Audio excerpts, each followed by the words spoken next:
قرآن و حدیث کی گواہی عظمت انبیاء پر استفتاء۔ کیا فرماتے ہیں علماء اسلام اس مسئلے میں کہ کیا تمام انبیاء علیہ السلام گناہوں سے معصوم ہیں یا نہیں، اور کیا قبل نبوت بھی گناہوں سے معصوم ہیں؟ قرآن و سنت سے جواب فرما دیں۔ المستفتی قاضی سیف الرحمن غالی کی سوال۔ الجواب، انبیاء علیہ السلام اللہ تعالیٰ کے برگزیدہ ہستیاں ہیں، اور یہ ہستیاں خالق کائنات نے اپنی تمام کائنات کے لیے مشعل راہ بنائی ہیں، اور یہ تمام کائنات کے مقتدیٰ ہیں اور تمام ہدایت کے سرچشمے، اور تمام کائنات ان کی ہدایت کے انوار سے منور ہے۔ گناہ چونکہ ظلمت ہے، اور نور اور ظلمت ایک جگہ جمع نہیں ہو سکتے۔ جہاں روشنی ہوگی وہاں اندھیرا نہ ہوگا، اور جہاں اندھیرا ہوگا وہاں روشنی نہ ہوگی۔ گناہ انسان کو اپنے اعلیٰ رتبے سے نیچے رتبے کی طرف لے جاتا ہے۔ اگر کسی نبی سے گناہ سرزد ہو جائے تو اپنے مقام سے نیچے کی طرف آ جائے گا، حالانکہ نبی کی شان نہیں کہ اپنے مقام سے ہٹ کر معزول ہو جائے، تو نبی سے گناہ سرزد ہونے کا امکان بھی نہ رہا۔ اگر کسی نبی سے گناہ کا صدور جائز مانا جائے تو گناہ اس نبی کی امت کے لیے سنت بن جاتا ہے، تو پھر گناہ کرنا کار ثواب ہوگا، حالانکہ ایسا نہیں۔ اگر کسی نبی سے گناہ کا صدور جائز مانا جائے تو امت کا پیشوا اور رہنما نہیں بن سکتا، بلکہ ہدایت کا رہنما وہی ہو سکتا ہے جو اس ہدایت پر ہو، دوسروں کو ہدایت بتا سکتا ہو، اور وہ ہدایت پانے والوں کے لیے نمونہ ہو۔ فرض محال اگر کسی نبی سے گناہ کا صدور مانا جائے تو فاسق ہوگا، اور فاسق کی گواہی دین میں معتبر نہیں، کیونکہ خالق کائنات کا ارشاد ہے، یا ایھا الذین آمنوا ان جاءکم فاسق بنبأ فتبینوا، اے ایمان والو اگر تمہارے پاس فاسق خبر لے کر آ جائے تو تحقیق کر لو۔ جب ایک فاسق کی خبر گواہی اور خبر دنیا میں معتبر نہیں تو اس کی گواہی دین میں قیامت تک کس طرح معتبر و قبول ہوگی، حالانکہ حضور صلی اللہ علیہ وآلہ وسلم تمام قیامت کے دن گواہ ہوں گے۔ وَيَكُونَ الرَّسُولُ عَلَيْكُمْ شَهِيدًا، اور رسول تم پر گواہ ہوں گے۔ جب معلم و مقصود کائنات صلی اللہ علیہ وآلہ وسلم تمام رسول کے لیے قیامت کے دن گواہی دیں گے، تو پھر آپ کی گواہی جنت میں کیوں قبول نہ ہوگی؟ اگر گناہ گار سے گناہ سرزد ہو جائے تو اس کا زجر واجب ہے، آئندہ کے لیے گناہ کے قریب نہ ہے، کیونکہ دلائل امر بالمعروف اور نہیں یعنی منکر کے اس بات پر دال ہیں۔ انبیاء علیہ السلام کو زجر دینا اپنے ایمان سے ہاتھ دھو بیٹھنا ہے، اس لیے کہ قرآن مقدس میں ارشاد ہے، ان الذین یؤذون اللہ ورسولہ لعنہم اللہ فی الدنیا والآخرہ، بے شک جو لوگ اللہ اور اس کے رسول کو ایذا دیتے ہیں ان پر دنیا اور آخرت میں اللہ کی لعنت ہے۔ انبیاء علیہ السلام لوگوں کو نیکی کی طرف حکم دیتے ہیں اور برائی سے منع کرتے ہیں۔ اگر وہ خود نیکی کرنا چھوڑ کر گناہ کی طرف راغب ہو جائے تو قرآن مقدس کی آیات شریف کے مصداق بنتے ہیں، یا ایھا الذین آمنوا لما تقولون ما لا تفعلون کبر مقتا عند اللہ ان تقولوا ما لا تفعلون، اے ایمان والو تم اس بات کو کیوں کہتے ہو جو کرتے نہیں، کیسی سخت ناپسند ہے اللہ کو بات کہ وہ کہو جو نہ کرو۔ دوسری آیت شریف میں لوگوں کو تنبیہ کی گئی ہے جو کہ دوسروں کو نیکی کی ترغیب دیتے ہیں اور اپنے آپ کو بھلا دیتے ہیں۔ اتامرون الناس بالبر وتنسون انفسکم، کیا لوگوں کو بھلائی کا حکم دیتے ہو اور اپنی جانوں کو بھولتے ہو؟ نبی کی شان ہے کہ وہ وہی بات کہے جو خود اس پر عمل کرنے والا۔ حضرت شعیب علیہ السلام کو قوم نے مخاطب کر کے کہا، اے شعیب کیا تمہاری نماز تمہیں حکم دیتی ہے کہ ہم اپنے باپ دادا کے خداؤں کو چھوڑ دیں یا اپنے مال میں جو چاہے نہ کریں؟ جی ہاں تم بڑے عقلمند نیک چلن ہو۔ کہا، اے میری قوم بھلا بتا تو اگر میں اپنے رب کی طرف سے ایک روشن دلیل پر ہوں اور اس نے مجھے اپنے پاس سے اچھی روزی دی، اور میں نہیں چاہتا ہوں کہ جس بات سے تمہیں منع کروں میں اس کے خلاف کرنے لگوں، یعنی جو بات تمہیں بتا دوں اس پر خود عمل پیرا نہ ہوں۔ انبیاء علیہ السلام برگزیدہ اور نیک ہستیاں ہیں، اگر وہ نیکی چھوڑ دیں تو پھر اغیار اور برگزیدہ نہیں ہو سکتے، تو جب وہ برگزیدہ بھی ہوں نیک ہستیاں بھی ہوں تو ان کا معصوم ہونا گناہ سے لازم ہے۔ اللہ تعالیٰ کا ارشاد ہے، ترجمہ، اور یہ ہمارے ہاں چنے ہوئے برگزیدہ ہیں۔ مستفین اور الاغیار یہ دونوں جملے اس پر دال ہیں کہ وہ نیک افعال کرنے والے ہوں، جو منع کام ہیں ان کو چھوڑنے والے ہوں، کیونکہ ہر وہ کام میں چنے ہوئے برگزیدہ ہیں، اور جو گناہ کی مرتکب ہوں ان کے لیے الفاظ وارد نہیں۔ دوسری جگہ ارشاد ہے، وَلَقَدْ اصْطَفَيْنَاهُ فِي الدُّنْيَا وَإِنَّهُ فِي الْأَرْضِ لَمِنَ الصَّالِحِينَ۔ ابراہیم علیہ السلام کے متعلق اللہ پاک نے فرمایا، اور بے شک ہم نے دنیا میں سے چن لیا، اور بے شک وہ آخرت میں ہمارے خاص قرب کی قابلیت والوں میں سے ہیں۔ ہمارے پیارے محبوب رسول اکرم صلی اللہ علیہ وسلم تو مصطفیٰ اور مجتبیٰ دونوں ہیں، سبحان اللہ۔ اللہ تعالیٰ نے انسانوں کو دو گروہ میں تقسیم کیا ہے کہ ایک گروہ شیطانی ہے اور دوسرا گروہ رحمانی ہے، جیسے کہ خالق کائنات نے فرمایا ہے۔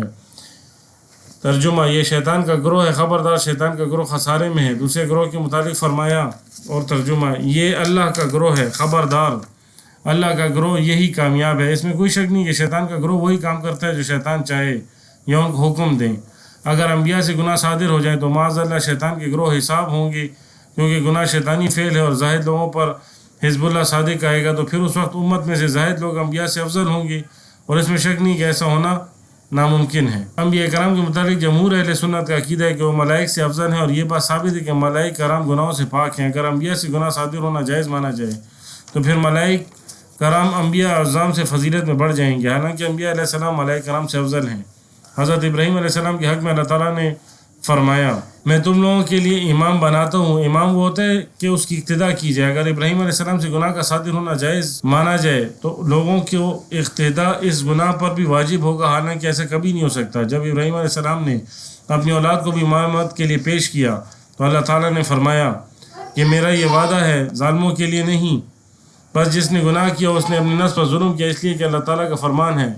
ترجمہ پس بعض میں اپنی جانوں پر ظلم کرنے والے ہیں۔ جب تم یہ جان گئے کہ وہی وعدہ ظالم لوگوں کے لیے نہیں فرمایا، حالانکہ یہ عہد نبوت یا امامت کا ہے، اگر اول ہو تو مقصود ہے اور اگر دوسرا تو مقصود۔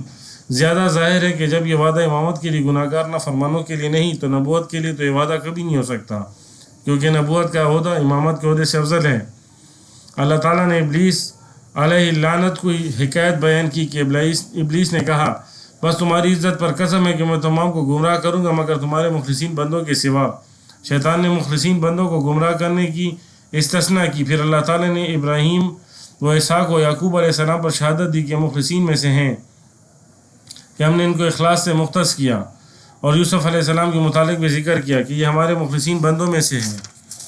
اور شیطان نے صاف بات کی کہ میرے ان پر بس نہیں چل سکتا، اور یہی وہ بات ہے کہ ان سے معصیت کا صدور نہیں ہو سکتا۔ جب شیطان اپنی شیطانی سے ان پر اثر انداز نہیں ہو سکتا تو ان سے گناہ کیسے صادر ہوں گے؟ شیطان نے ان پر اپنے گمان سچا کیا، پس لوگوں نے ان کا اتباع کیا، سو ایک فرقہ مومنین میں سے۔ پس جن لوگوں نے ان کا اتباع نہ کیا وہ انبیاء ہیں، یا ان کے علاوہ اگر انبیاء نہ ہوں تو لازم ہے کہ یہ ان سے افضل ہے، کیونکہ اللہ تعالیٰ کا فرمان ہے بے شک تم میں سے اللہ کے نزدیک وہی عزت والا ہے جو تم میں زیادہ پرہیزگار ہیں۔ پس غیر نبی کی فضیلت نبی پر باطل ہے، اور اس پر جمہور علماء کا اتفاق ہے۔ پس واجب ہوا کہ جو لوگ شیطان کی تابعداری نہیں کرتے وہ انبیاء علیہ السلام ہیں، اور جس نے گناہ کیا پس اس نے ابلیس کی تابعداری کی، پس اس سے معلوم ہوا کہ عصمت انبیاء کے ساتھ لازم و ملزوم ہے۔ قرآن مقدس میں قبلے کی تبدیلی کا ذکر موجود ہے۔ جس وقت حضور اکرم صلی اللہ علیہ وآلہ وسلم نے نماز میں منہ پھیر لیا تو صحابہ کرام میں سے 10 صحابہ کرام نے بھی حضور صلی اللہ علیہ وسلم کی اتباع میں منہ پھیر لیے، اور پھر باقی صحابہ کرام نماز میں منہ پھیرنے سے رہ گئے تو ان کے لیے جنت کی خوشخبری دی گئی۔ ان سے یہ جب پوچھا گیا کہ تم نے کیوں منہ پھیر لیا تو انہوں نے جواب دیا کہ حضور اکرم صلی اللہ علیہ وآلہ وسلم کے لیے خطا نہیں، جب آپ نے نماز میں منہ پھیر لیا تو ہم نے بھی اپنا منہ پھیر لیا۔ اور ان 10 صحابہ کرام کو عشر مبشرہ کہا جاتا ہے۔ حضرت امیر المومنین ابو بکر صدیق رضی اللہ تعالیٰ عنہ کو جب ابو جہل نے کہا کہ آپ کو معلوم ہے کہ آپ کا دوست کیا کہتا ہے، ابو بکر صدیق رضی اللہ تعالیٰ عنہ نے پوچھا وہ کیا کہتا ہے؟ اس نے کہا وہ کہتا ہے میں رات کے ایک حصے میں بیت اللہ شریف سے بیت المقدس گیا، اور پھر پہلے، دوسرے، تیسرے، چوتھے، پانچویں، چھٹے اور ساتویں آسمانوں کو گیا، پھر واپس آ گیا۔ کیا یہ ماننے کی باتیں ہیں؟ پس حضرت ابو بکر صدیق رضی اللہ تعالیٰ عنہ نے جواب دیا اگر ہمارے دوست نے یہ کہا ہو تو صحیح کہا ہے۔ اسی وجہ سے حضرت ابوبکر صدیق کو صدیق اکبر کا لقب ملا، جس نے حضور اکرم صلی اللہ علیہ وسلم کے ہر قول و فعل کو سچا جانا۔ ان کو کائنات صدیق اکبر کہتی ہے، یعنی بڑا سچا۔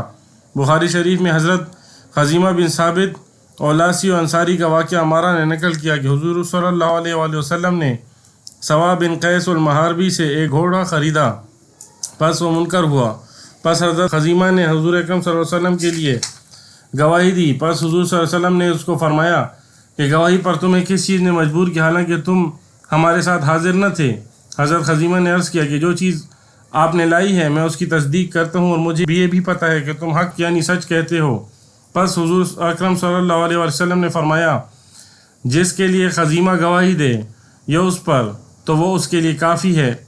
اس حدیث کو ابو داؤد نے روایت کی اور بخاری کی روایت میں ہے ان کی گواہی 2 گواہوں کے برابر کر دی۔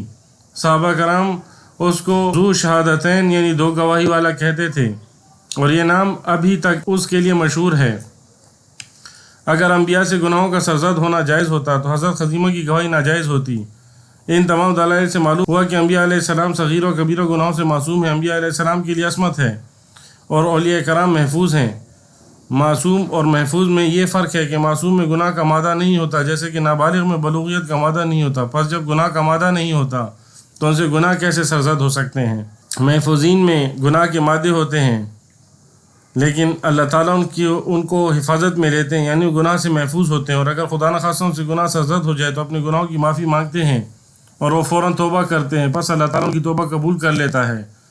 پیر کرم شاہ الازہری متزلہ اپنے شور آفاق تفسیر ضیاء القرآن میں لکھتے ہیں، اس مقام پر بے ساختہ خیال پریشان کرنے لگتا ہے کہ کیا انبیاء سے بھی گناہ سرزد ہوتا ہے؟ اس اجمال کو ملحوظ رکھتے ہوئے اس سلسلے کے متعلق کچھ عرض کرنا نہایت ضروری ہے۔ علامہ قرطبی رحمۃ اللہ علیہ نے بڑی عمدگی سے اس مشکل کو حل کیا ہے، فرماتے ہیں یعنی مالکی، حنفی اور شافعی مسلک کے جمہور کا مذہب کے انبیاء جس طرح کبیرہ گناہوں سے پاک ہوتے ہیں اسی طرح صغیرہ گناہوں سے بھی پاک ہوتے ہیں۔ اس کی وجہ یہ ہے کہ ہمیں ان کی اطاعت کا حکم دیا گیا ہے، اگر ان سے گناہ کا ارتکاب ہو سکے تو ان کے گناہوں کی اطاعت بھی لازم آئے گی، جس سے ہدایت کا سارا نظام درم برم ہو جائے گا۔ اس پر یہ شبہ وارد ہوتا ہے کہ قرآن حکیم میں جا بجا انبیاء کی طرف ایسی چیزیں منسوب ہیں جو گناہ ہیں، اور پھر ان امور پر انبیاء کی شدید ندامت اور استغفار بھی منقول ہے۔ ایسے میں مطلق عصمت کا قول کیوں کر ممکن ہے؟ اس شبے کے ازالے کے لیے ایک چیز کو ہمیشہ ذہن نشین رکھنا چاہیے، وہ یہ کہ کوئی فعل گناہ اس وقت ہوتا ہے جب کہ کسی حکم کی نافرمانی کا عزم اور قصد مقصود ہے، بلکہ بے ارادہ بھول چوک سے کوئی ایسا فعل سرزد ہو جائے جو بظاہر کسی حکم کے خلاف ہے تو اسے گناہ نہیں کہتے، اور ایسے امور کا صدور عصمت انبیاء کے منافی نہیں۔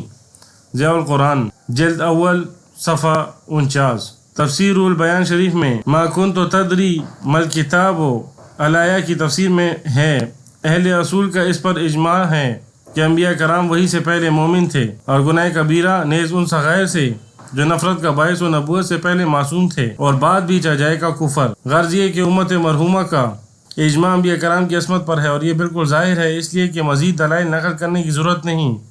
تاہم قاری کے تسلی اور تشفی کے لیے مزید وضاحت مناسب سمجھتا ہوں۔ عصمت انبیاء کے متعلق محققین نے تحقیق کیا ہے کہ عصمت کے 3 اقسام ہیں: وحی میں خطا سے معصوم ہونا، تبلیغ اور رسالت میں خطا سے معصوم ہونا، ہر قسم کے گناہ سے معصوم ہونا۔ قرآن مقدس ان تینوں اقسام کی عصمتوں پر دلالت کرنے والا ہے۔ وحی اور تبلیغ رسالت میں خطا سے معصوم ہونے کے متعلق قرآن کریم میں ارشاد مبارک ہے، سورہ البقرہ 213 ترجمہ: بس اللہ تعالیٰ نے نبیوں کو بشارت سنانے والے اور ڈرانے والے بھیجے اور ان کے ساتھ حق نازل کیا تاکہ لوگوں کے درمیان فیصلہ کریں ان باتوں میں جن میں اختلاف کرتے تھے، اور اس میں اختلاف نہیں کرتے مگر وہی لوگ جن کو نشانیاں دی گئی ہیں۔ اس کے بعد بغاوت سے جو ان کے درمیان ہے، بس اللہ تعالیٰ نے لوگوں کو ہدایت کر دی جو ایمان لائے ہیں، وہ ان میں اختلاف نہیں کرتے حق سے اس کی اذن سے۔